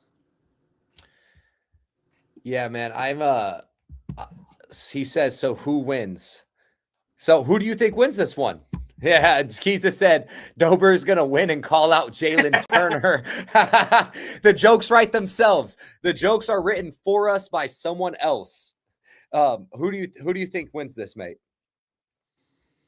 You got to side with Dober. I mean, he's shown some durability issues himself lately. But overall for his career, he's held up. I think when the going gets tough, he's the guy who you can trust more. I think when the going gets tough, Johnson can tend to fade a little bit. Dober can have his nose broken, cuts on his face and everything. He's still going to be pushing forward. That's just the way that he fights. Johnson is a better hammer than he is a nail, so I'd lean Dober, but no side. Yeah, man, I think it's a tough fight. I think it's going to be, I think it kind of comes down to is how well does Dober deal with that onslaught overall? Like how well does he do with the onslaught? So when it comes to that, man, I don't even know if it's the onslaught, but I think when he steps forward into range with Johnson might look a lot faster than he does. We'll know once they're in the cage, and I would see Dober getting countered or something. When I say onslaught, I should just say first round. The first round speed of Michael Johnson. That's really just the first round speed, because Michael Johnson, it's weird as how old he is, but he doesn't seem to age all that much. Yeah, he tends to fight to the level of his competition too. He's shown that throughout his career. He'll lose to Darren Elkins and beat prime Tony Ferguson, and shit like that. So, yeah, I just think somebody's getting knocked out here. The styles just clash perfectly to where they're going to stand and bang. Dober's going to force the action. Johnson's going to have to counter big. He's not just going to be able to jab and stay on the outside. So, yeah, it'll be a good fight for the fans. I have a lot of buddies who are real casuals to MMA. They'll tune in if it's Paddy Pimblett or somebody like that fighting. But I'm going to tell them, Dober versus Johnson, that's a fight you watch this weekend. Yeah, that's a banger of a scrap. It'll get people. He said, who's the A side? Who is the A side in this fight? In that one, I was saying earlier, one of my things that I believe is that there's always a business agenda for it. I don't think the UFC cares who wins this fight. I think they just want a good fight. They know somebody's going to get knocked out. Well, in that case here, man, I love it, man. And I love the play. Minus 150 for the knockout. Big Sam's 5-star play of the day ends in knockout minus 150. It's his favorite, most confident play of the week, and it's a great one. My most confident play of the week here for you, which is absolutely hilarious because this guy always seems to give me PTSD when I bet on him. So take this for what it is, guys. I have Jai Apataya, Brandon Glanton, fight ends rounds 7 through 12. It's the same exact price as Jai Apataya knockout 7 through 12. So you have Brandon Glanton, man. Brandon Glanton is just a notoriously tough cookie, man. He's tough as old leather boots. It wouldn't even surprise me, quite frankly, if this fight went to the decision. Honestly, my man's laughing here at this. I know my boy is laughing at this. I knew it. I was thinking about you when I was thinking about my 5-star play because I was thinking about what's going to be my most confident play of the week, and I finished my film run of tape study today. Jai Apataya looks locked in. He looks ready. ZUFFA did not bring this guy in to lose, unfortunately. 100%. Yep. I'm going to be honest. I played Brandon Glanton on Bet Online very lightly at plus 1,100, and the line is ballooned to like plus 2,000. So I wish I would have waited now and played a little bit like how I did, just simply on in case it's a banana peel fight. But Jai Apataya is going to build as the fight goes on. Once Glanton slows down and he's not able to close that gap, get on the inside and work. Because from range, this fight's not close. Jai Apataya from range is going to work him from range, use his athleticism, use his footwork angles, his reaction timing, the way he pulls and counters, pulls and traps, the way he moves off a line and punches off a line is absolutely incredible. Glanton's just notoriously tough. He's notoriously sturdy. He's going to get in on the inside. He's going to work the body well. He's going to put together volume punches, but he's only going to be able to do it when he's on the inside and when he has Apataya's backs against the ropes. And he's not that effective on the inside from the middle of the range. He tries to use a frame, but his frame isn't overly effective because he leaves so many holes in his own guard. I just think Glanton's eventually going to also slow down from feeling the pace and feeling the literal. I always liken Jai Apataya kind of like a monolith that just grows and grows as you walk closer and closer and closer to it. Every round, you're just walking closer and closer and closer to this giant cathedral of a thing that's just so damn massive, and it builds and it builds, and eventually he's going to find that button. Sin Cara was a can, in my personal opinion, when I was taping him, but he was a lot tougher than I thought. I guess Jai Apataya had facial injury coming into that fight we didn't know about. In this fight, he's training 40-plus rounds. I am a little bit worried about those rounds 1 through 6, but I think Glanton is tough as old boots, never been stopped before. And I think if he gets stopped, which I will think he does get stopped, I think he's going to be stopped around rounds 9 through 12. But I'd rather play the safe play since it is a 5-star play. And I'm putting it rounds ends through 7 through 12. Either fighter, just in case that banana peel comes from Glanton, plus 160. No point in literally chasing Apataya by the knockout when it's literally the same odds. It's literally not a cent off. It's plus 160 Apataya 7 through 12. It's fight ends 1 through 12. Plus 160, guys. Don't be dumb. Take that. So all that being said here, I like Apataya. I think he's going to pick him apart and kill him from range. And I think Glanton's going to walk in unresponsibly onto something in the later rounds. Just because that's his fighting style. Yeah, I think, I didn't know anything about Glanton before I got into tape on this fight, but something that he does pretty well, he's going to put his forehead in your chest and he's going to want to fight on the inside.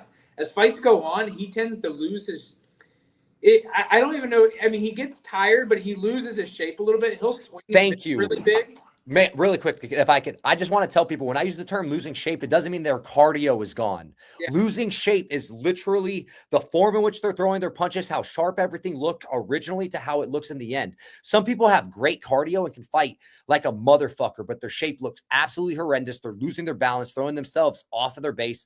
Someone like Felix Alvarado, the Nicaraguan fighter, perfect example. Great cardio, horrible shape. Looks okay early, but looks absolutely dog shit by the 7 through 12 rounds. Sorry for cutting you off. No, you're fine. I think he loses his shape. His punches start to look more labored. He'll swing and miss really big. And I think that can get him countered and hurt here. I think Opataya hits incredibly hard for a 200-pound man. Does his best work on the outside.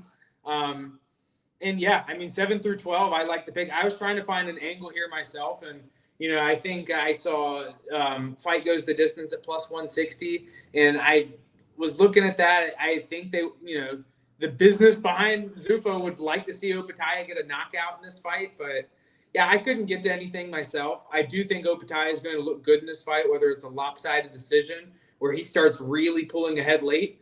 But I could definitely see the late stoppage as well.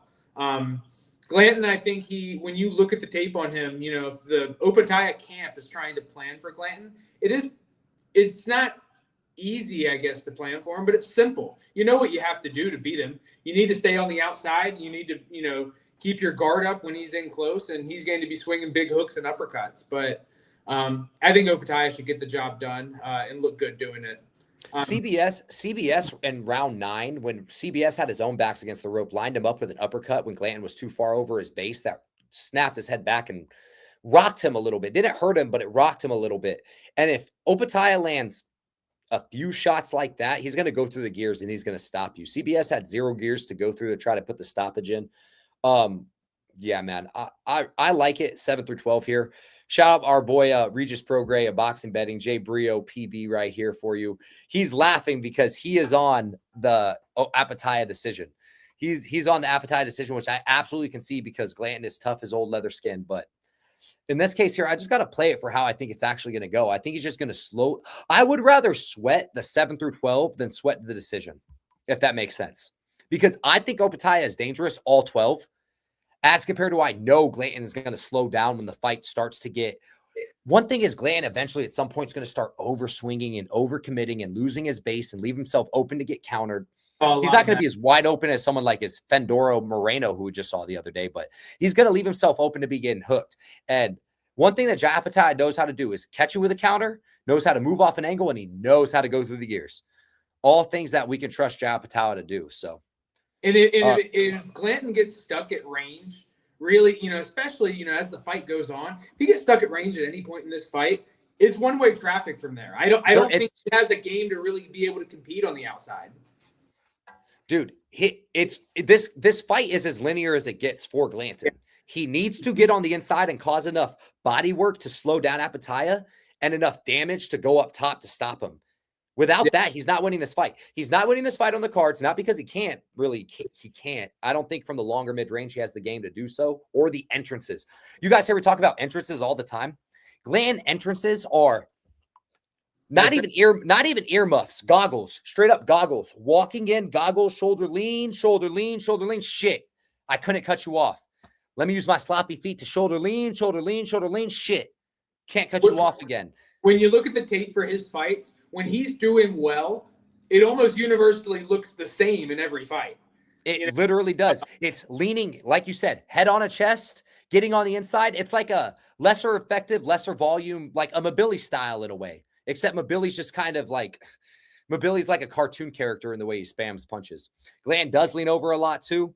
I saw some Jai's public workout, and he was spamming check hooks and straight. By the way, guys, the IBF title is on the line for Jai Opetaia in this one, by the way, too, as well.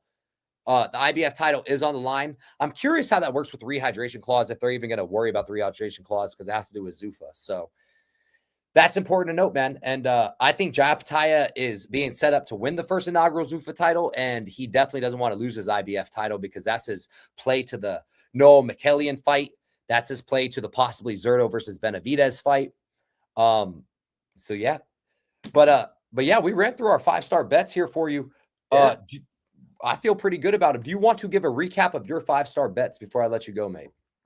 Yeah, I can give a recap of them. And any fights you wanted to talk about that we didn't have any picks for? I'm looking and I realized neither of us had anything for the UFC co-main event, which I'm really excited to watch. Oh, okay. So no, actually, there's actually a play I want to sprinkle on that. There's a sprinkle I want to take. I'm curious. Is it on the DeRitter side? Is it on the Bahio side? It's on the DeRitter side. He looked in great shape at the weigh-in. He's huge. Bro, I love DeRitter. Okay, it's hard to love anything DeRitter does besides his pure. Okay, he knows how to utilize his limbs when it comes to grappling, right? Like he's one of those. How do you plan for a guy like that? Where like his grappling style, nobody does that. Like he's short. He's short choking Kevin Holland in an MMA fight. Repeat that, guys. He's short choking Kevin Holland in an MMA fight. Like he finished it palm to palm like that. Dude, it's so sick, bro. All that pressure and crank. You're hanging Renee de Ritter submission over at a plus 1100 over my head, and I'm not going to take the bait in a 3-round fight where I know de Ritter can push the pace. Yeah, it's so tough because Bahio's Damian Maia black belt, I want to say, and he's so good on the ground. You know, in a pure grappling sense, both of these guys are excellent. Like if a lot of the guys in the UFC, really regardless of division, had a pure jiu-jitsu competition, I would think both of these guys would do very well, especially at middleweight. Very much, you know, and sometimes it's to their detriment because neither of them have the best takedowns, I don't think. De Ritter, you know, especially early in fights, I think he does, but great submission grapplers. Both have a very, very deep bag when it comes to their jiu-jitsu offense and their submission offense. They have never hung de Ritter at 11 to 1100 to 1 on us. 1100 plus 1100. How am I not going to sprinkle that? Just how am I not going to sprinkle that? A guy that I know that anytime that he's going to get in a position that he has a liability to end the fight. And I didn't love how Cal Brau looked against Imavov, who Imavov is a world-class talent. Absolutely a world-class talent. But people forget before Renee de Ritter, where I have to trust that he was actually sick in that fight. People were talking about after this Brandon Allen fight, he's fighting for a title. Yeah. I'm big on confidence too as well. You have a lot of issues going on over at Cal Brau with the fighting with the fighting nerds, right? Drama in that camp, yeah. There's a lot of drama in that camp. John Silva, their whole beef that they have is kind of stupid, but I don't know. Maybe there's something. There's something up with that camp, and yes, they have a good game plan, but he's now taking over kind of a coaching role. I've noticed from his Instagram, from all the pages and things of that nature. He's traveling, coaching, doing seminars and things of that nature. And as compared to Renee de Ritter, seems locked the fuck in on his social medias. You're hanging 11 to 1 on a guy that has 14 career submissions over good competition throughout his 14 career submissions versus a guy that's coming off really a one-way loss, an easily one-way loss, a career L in this case, I guess you can say. Give me it. And I understand my logic is going anti there because look at Renee de Ritter's career loss. I know that's an anti-logic. That makes stupid sense. But you're sprinkling a guy purely based off probability 11 to 1 over my head for you. Let's just go look at this 1 second here. Yeah, and while you're looking it up, I don't have anything on the fight, but you know, de Ritter, he's such a tough guy to get a read on because You're telling me Renee de Ritter has only an 8% chance? That's an implied probability of 8.6% chance. That's fucking crazy. Guys, when I talk about value, that's what you need to do. Get a good odds converter. Look at your odds. You're telling me to Renee de Ritter, if these guys fought plus 1100, you said? Plus 1100 on bet. That is pretty crazy. I'm writing that down. Plus 1100. And I'm not saying I'm only putting a 0.25 unit on it, but plus 1100 is absolutely bonkers for Renee de Ritter's submission. A guy that has great all-around grappling. He's strong as shit. He's going to be the stronger guy in there. And he just has a system that works for him. He has a sloppy sloth kind of grappling style system. He kind of reminds me, not the donkey guard, but he kind of reminds me of oh boy, the bald white dude, Jeff Glover. Jeff Glover. His jiu-jitsu reminds me of Jeff Glover's, bro. Like unorthodox, slow grind kind of style to where it can speed up at any moment and then it slows back down. It revs through gears and is very unorthodox in all of entanglements. So it reminds me a lot of it's his first opponent in the UFC. He's like a better version of Gerald Mearshart, honestly. You know, where kind of they're both very like slow twitch, muscle fiber kind of guys. You know, they're not very explosive. Wet blankets. He's strong when he grabs you, and and he probably feels like a ton of bricks when he weighs on top of you. But he's got a deep bag when it comes to submission. I mean, he's that inverted triangle that he had locked in on Brendan Allen. He's hit that in fights before. Like he's submitted guys with that. Great rear naked choke, can lock a body triangle on anybody. But it's weird because the fights against Anatoly in one championship.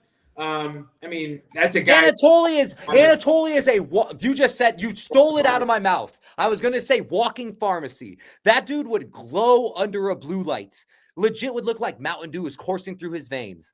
But in the second fight, seeing how he got tired there, seeing how he got tired pretty much the same way against Brendan Allen in his last fight. And he kind of did that against Gerald Meerschaert too. Both of those guys are about to fall off a cliff in that fight by the end of it when DeRitter locked in the arm triangle. But then against Robert Whittaker, he looks great. That's what he looks great against Robert Whittaker. He's defending the hell with the grappling when it comes to Bo Nickel. I mean, we can't take too much out of it. With Whittaker too. Dude, you know one thing too about Rene DeRitter? As a dog, bro, he's undefeated. He's undefeated in the UFC. He's undefeated as a dog in the UFC. He was a dog to Bo Nickel. He was a dog. Believe it or not, he opened up. He didn't close. He closed as a favorite, but he opened up as a dog. So we're still counting that against Kevin Holland. He opened up plus 124. Yep. Check that, y'all.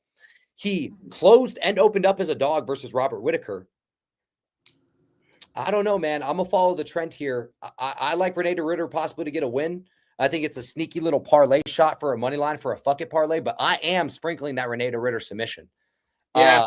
My issue with him is I don't think he knocks out Cal Barrio, and I think Barrio's a way better minute winner than Rene DeRitter. So what's his win condition? In my personal opinion, it's a submission. And you're hanging a guy, and again, I think if they fight 100 times, I definitely think he submits Cal Barrio at least 15 times. At least 15 times. To put an anecdotal number, because I think Rene DeRitter wins this fight, more, probably 40 clip of 100 fights. And if I think his win condition is submission, why not 15? So if we're looking at that into value, I'm stealing over $2 of value in my personal head calculated. Come on now. Yeah, and I mean, even just visibly on the scale, his last fight to now, I mean, he looks like a superhuman. So, yeah, I'll be curious to see how that one goes. I don't plan to have any action on it. Bahia was disappointing in his last fight. DeRitter was disappointing in his. But it's two specialists, I think, in MMA. You don't see a lot of guys who really lean into one part of mixed martial arts like they do, but these guys are great grapplers. Two of the best in the middleweight division. Yeah, I'm excited to see this fight. Is there any other, besides that fight, is there any other fights you want to talk about? I'm trying to see. I think we talked through a lot of them. I love RoboCop's one of my favorite fighters, so I'm excited to see him rematch Bruno Pereira. Bruno looks like he found that Brazilian acai himself as well. Man, he looks in a five-star play for me too. He looks in immaculate shape, dude. Yeah. I mean, he has abs that, he hasn't ever had before, because he's a more stout guy for that weight class. Because I probably am going to end up betting him. I haven't done it yet, but I agree. I also think I'm going to end up betting him, man. When a guy has cardio issues and comes in with abs like that, you got to love to see it because he knows you're working on your cardio minimum working on your cardio. Yeah. I mean, when we look at their matchup the first time, what has Bruno Ferreira shown since then? Has he shown us that he's, since before the first RoboCop fight? Obviously, he was a much bigger underdog then, but has he shown us that he's better or worse since then? I think he's shown us a lot more layers to his game. He's shown us grappling. He's armbar, he armbarred Jackson McVeigh, he armbarred Armin Petrosian, things that we didn't really know he had in his bag. I think he's looked a lot better than we thought he was. RoboCop, I think he's made a lot of improvements too. And I take this fight, quite extensively too. And RoboCop's added a lot of body kicks to his game. Usually in the past, he's been all punches. Rip's hook has power in both hands, but against Kopylov, he landed a lot of very hard kicks to the body. And I'm curious to see if he goes, to a game plan like that in this fight, and tries to stay on the outside. But I just tend to think that, this low volume style of striker like Bruno Ferreira, somebody who doesn't throw a lot, but picks his spots. It's not going to look the most technical or anything like that, but he's very particular on when he throws his strikes. I just think if he connects, we've seen RoboCop put out, multiple times now. He got knocked out by who was the light skinned dude that Jordan Williams is the guy? Jordan, dude. He got put out bad against Jordan Williams. Not just put out, but he got put out bad, bro. Yeah. And that's one where it's like, dude, come on. Like RoboCop, when he's winning, it looks like, wow, this guy's terrifying at 185 pounds. He walks guys down with insane pressure, rips hooks to the body and head, and has absurd power. He kind of fights like the Terminator. But then, sometimes he'll just get knocked out before these fights get started. Cannonier had to go through the fire to beat him, but I mean, I think it's a 50-50 fight. And if you're giving me a decent sized plus number on Bruno Ferreira, I think he can do the exact same thing. I think he can knock him out. He just hits too hard, and RoboCop's there to be hit. I wonder also how that mentally affects RoboCop. I think that's another thing too that has to be noted is how does that affect you necessarily? So, I mean, one thing, what was I going to say about Bruno Ferreira by decision at plus 750 is also something that really, I'm not going to lie, even beyond just cracking him and catching him, I could see RoboCop fighting possibly even slightly tentative. Maybe just because that back of the mind, maybe he comes out like a bat out of hell. But we've seen RoboCop go to a decision with these younger kind of fighters, CLD, Kopylov, going to decision with these younger fighters. We saw, even though Vettori doesn't have the same dimensions to this game, we saw old boy Ferreira go to decision with him too as well. So I think with RoboCop, because a lot of the fights he has gone to decision in. So you think CLD, that was belt to ass, I thought, in that fight. That was CLD was thinking, what in the world did I get myself into, fighting against RoboCop. RoboCop was plus money in that fight, I remember, and I bet him there. Armin Petrosian got a split decision over him. I don't care. RoboCop won that fight. Down the stretch, whooping his ass down the stretch. And then that's the fight that actually made me a believer in Armin Petrosian, which is what a fucking joke that ended up being. Rando, what up, playa? Hey, Luke gets the dub. What Luke, if I may ask? You say, hey, Luke gets the dub. Which Luke, brother? Luke Fernandez? Keep going, Sam. My bad. I just wanted to shout out the comments too as well. I hate leaving the comments hanging. You're fine. I'm thinking probably boy, Rando. Luke Fernandez. I wasn't impressed with Luke Fernandez's level of competition. I think he's going to have to cage push a lot. But yeah, I was saying that RoboCop, I thought he was going to finish Roman Kopylov, but he beat him up pretty good too. Kopylov didn't really want to get close to him, was fighting very passively. I think if it goes to the cards, RoboCop's probably landing a lot of shots on Ferreira, and he's fighting more passively, maybe on the back foot, not wanting to step in and exchange with him. But yeah, I mean, I think Ferreira can stop him the same way. I think most of his equity's in the knockout. Just because he's very low volume. If you watch him against Abus, yeah, he is literally a plant and swing kind of fighter. Abus Magomedov, he didn't really do much in the first round of that fight, if I recall, and then really turned it on in the second round, and it started to get more competitive. He ended up getting subbed, but yeah, he was very. Everybody thought he was tired after the first round, and then he really picked up the pace second round. So he's not a guy who pushes hard the entire fight, but he picks his spots. So, and I think he's going to catch RoboCop, honestly. So, Rando, my boy likes the over 1.5 for the Luke Fernandez fight, just so you know. Also, too, he likes RoboCop to get caught, too, as well. I didn't tape that fight, so I don't want to give a faulty prediction on who I think wins that one specifically. PJ, another one. You're going to be disappointed. This is the only fight on the ZUFFA card that I didn't tape. And I didn't get a good read on the Chenard Bunch fight, so I taped it, but I didn't get a good read on Vlad and Chenard. I think Bunch probably knocks him out eventually later. But I did not tape Jerde Anderson and JJ Juarez. I know money is coming on JJ Juarez. And that's hilarious. The last two comments, I didn't tape any of them, and I'm sorry, guys. So with that being said, did we recap our 5-star plays yet? I don't think we did. We can run through them. All right, let's run through our 5-star plays here. Well, I'll let you run through your 5-star. You can go 1 through 5. My 10-star play is Jose Ibarra money line to cure world hunger. Haha, don't get in on him now. You had to get in on him at plus 625 when we dropped it, bro. You cannot get in on him at plus 375. They're probably setting up Avius Griffin to knock this dude out. But I would love Ibarra to get this upset. Let's go, baby. Let's go. So Sam, run through your 5-star plays 1 through 5, good sir, and then I'll go through mine. Okay, I have them all circled, and I went through them one by one, so I got to make sure I have the order right. No, Cody Durden money line is my 1-star play. Think he has the ability to get takedowns here on the feet. I don't think there is as big a gap as a lot of people might say. I think Cody Durden's going to be able to get takedowns. I think he's going to be able to avoid the submissions, and I think he's a better overall grappler. I think it's maybe a bit of a step down in competition for him.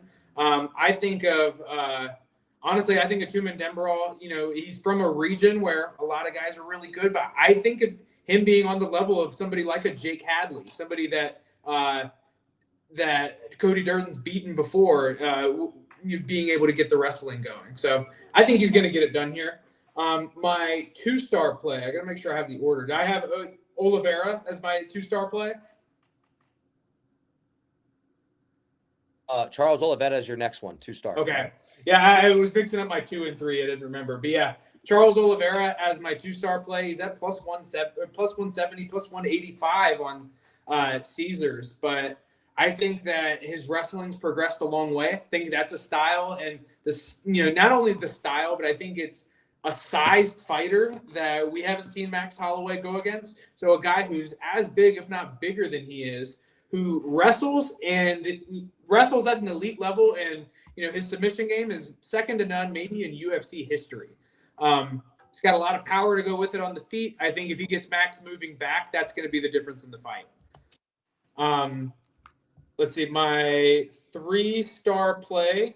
I have Bellato versus Fernandez, and I believe that. Bellato versus Fernandez over 1.5. Likely going to sprinkle that fight to go to a decision myself. I think that Fernandez by knockout is getting juiced a little bit based off of his Contender Series performance. Win against a guy who all you have to do is look at them side by side, and the fight's not going to be remotely close. Hence, he got knocked out in 15 seconds. I want to say he was in the minus 1,000 range for that fight as well. But when we've seen him go against a fighter with a pulse, Christian Edwards in CFFC, he really had to go to that cage push, go to more of a grindy style of the game, and that's something Bellato is going to welcome, something he's probably going to try to do himself. So I see over 1.5, and I'll likely sprinkle the decision prop. My 4-star play, Sumu Darji. And did you want me to go through all of these in a row like this, by the way? Or I like this. Okay, yeah, Sumu Darji versus Jesus Aguilar to go to decision at minus 150 is my 4-star play. I think in a flyweight fight, or most flyweight fights are going to go the distance, in one where stylistically, I don't think Sumu Darji is going to give Aguilar his best win condition, which is that guillotine choke.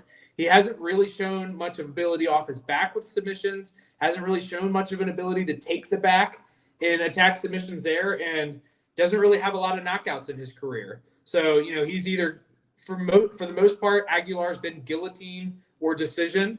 And, Sumu Darji is somebody who has a decent amount of stoppage wins in his career, mostly on the regional scene, and Aguilar's never been stopped with strikes. So, yeah, I think this goes to the cards at a pretty high clip. And then finally, Dober versus Johnson, minus 150 for this fight to end by KO. So same line as the last one, different outcome. But I think Dober's going to be on the front foot. He's going to be forcing the action against Johnson. Johnson, I think he's been lucky in his last few fights to fight against guys who are going to have more of that passive game plan, fight off the back foot, try to counter. Fights that look very much so like a chess match, and that's just not the way Dober fights. Win or lose, Dober's not going to fight with that kind of game plan. He's a kill or be killed fighter, and both of these guys have shown an ability to be finished. Neither of these guys, I'm curious actually how many submissions they've ever attacked in their UFC careers. They've both been with the promotion a long time, and I can't think of a single time that either of them have attacked submission. So fight ends by KO. I think somebody gets clipped and goes down. It wouldn't surprise me if it was in round 1 or early in round 2. Oh, yeah. So I'm curious. I'm actually going to look up that stat when we get up now to see how many submissions they've each attempted in their career. I would have down over under 3.5. Lex, gotta be right. Like maybe jumping a guillotine early on in their career. Where everybody kind of knows that's a bad tactic now. You used to see it a lot more often in MMA. Probably something like that. These guys aren't taking the back really doing like that. But. So here, I actually want to see this now.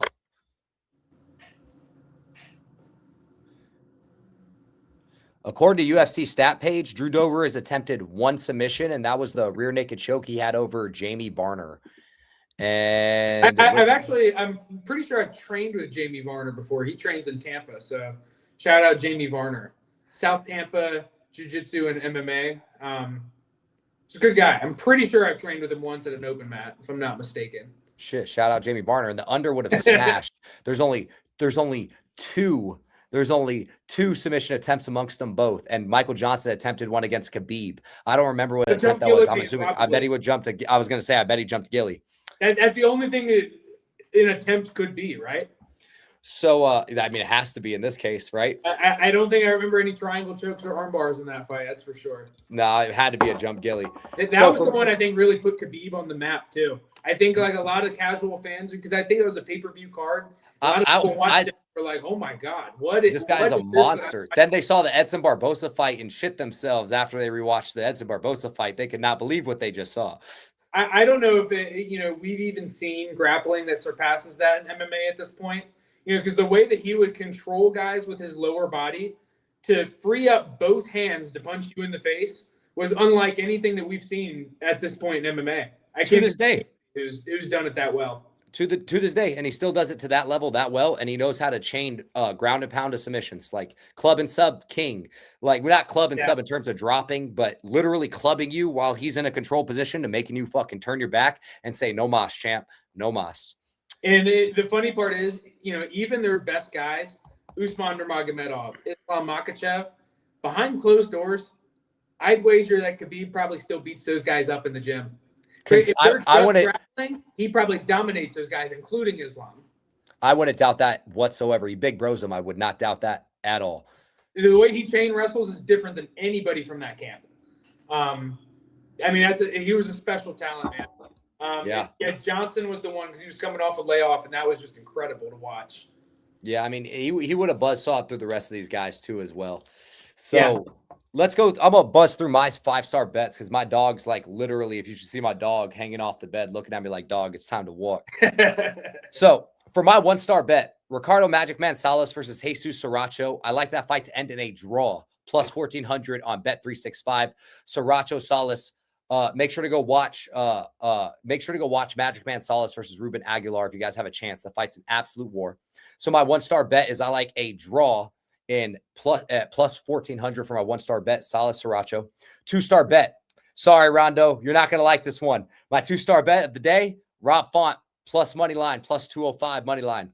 Raul Rosas is growing in confidence, growing in cardio, no doubt about it. But I think Rob Font is going to come down to Rob Font winning round 3, Rosas winning round 1, who runs round 2. So you're telling me, and technically in a 1-round fight is how I'm looking at this fight right now. You're going to give me a plus 205 in a 1-round fight. I'm going to take the guy that knows how to strike a little bit better than the guy that can grapple. Doesn't always work out in this case because Raul Rosas is one body lock away realistically from ending this fight. He could rear naked choke him. Wouldn't doubt if he choked out Rob Font, and I wouldn't doubt if he could just control him for 2 or 3 rounds. For my 3-star bets, this one I'm actually spacing on for whatever reason.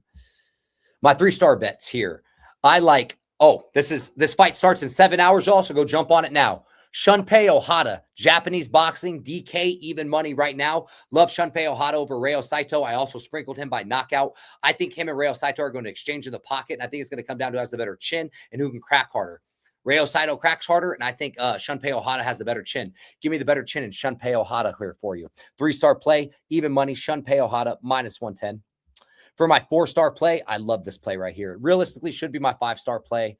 So I'm going to switch them up. Last minute switch up. My 4-star play, Jai Apataya fight ends versus Glanton, round 7 through 12. 7 through 12, Glanton.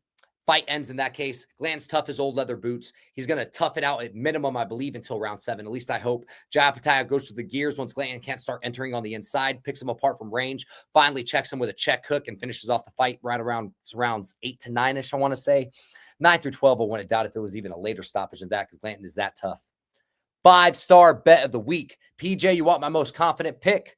My boy Big Sam's most confident pick of the week. It is Drew Dober and Michael Johnson fight ends in KO. My most confident pick, Pablo Rubio Jr. for ZUFFA Boxing. He's going to beat up on Aiden Palma, grow round over round, buzzsaw through him, work up that body. I like him in this case here. Rubio Jr. to win a 5-3 decision over Aiden Palma. Fingers crossed they don't give us the draw, brother. Those are our 5-star bets of the week, y'all. We just killed it. Big Sam, do you have any closing remarks before we get on out of here? No closing remarks from me. I just opened up my phone a second ago and I saw there's a big fight on the horizon coming up. Logan Paul versus Le'Veon Bell. Who knows? Maybe that'll come on Netflix or something like that, and we'll have to talk about it. But that'll be hilarious. But now, no closing remarks from me. Always a pleasure to jump on here, chop it up. I won't be talking about that fight, Sam. I can tell you that. I can tell you that right now. I will say, Le'Veon Bell has one song. No one ever talked about this. Le'Veon Bell had a very small rap career. He has a song called Wednesday. Not Wednesday, Wednesday. W-I-N-S Day. I love that shit.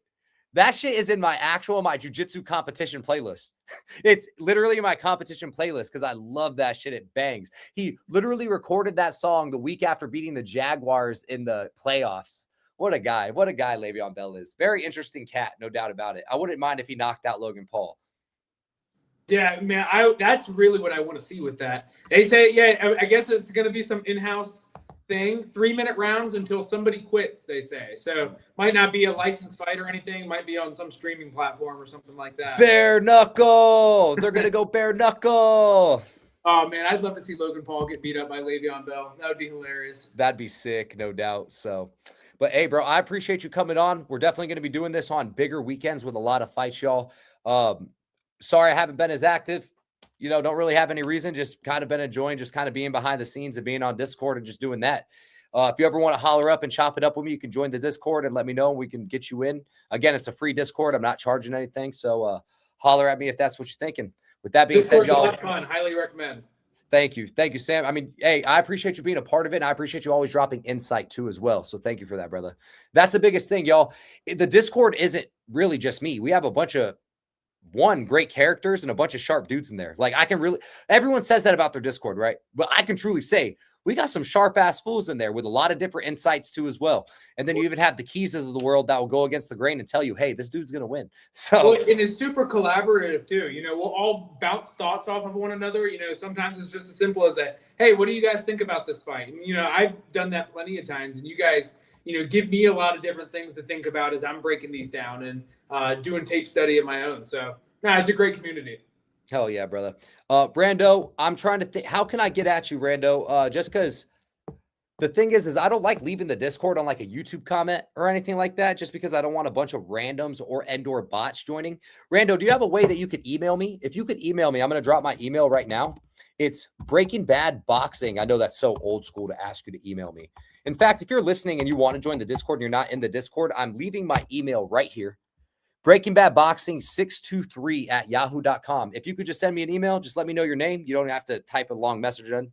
Simply just send me your name and I'll send you back the link to join the court here. The only reason I don't want to put in the YouTube comments is for bots and just like random weirdos, stuff like that. So if you could send me an email, BreakingBadBoxing623@yahoo.com, and I'm pretty responsive when it comes to my emails too as well. So Sam, thank you for joining, brother. Everyone that tuned in, I appreciate you tuning in. Everyone that liked the video, thank you for liking the video. Just in general, I appreciate you guys, man. So with that being said, as always, love, peace, chicken grease. See y'all soon.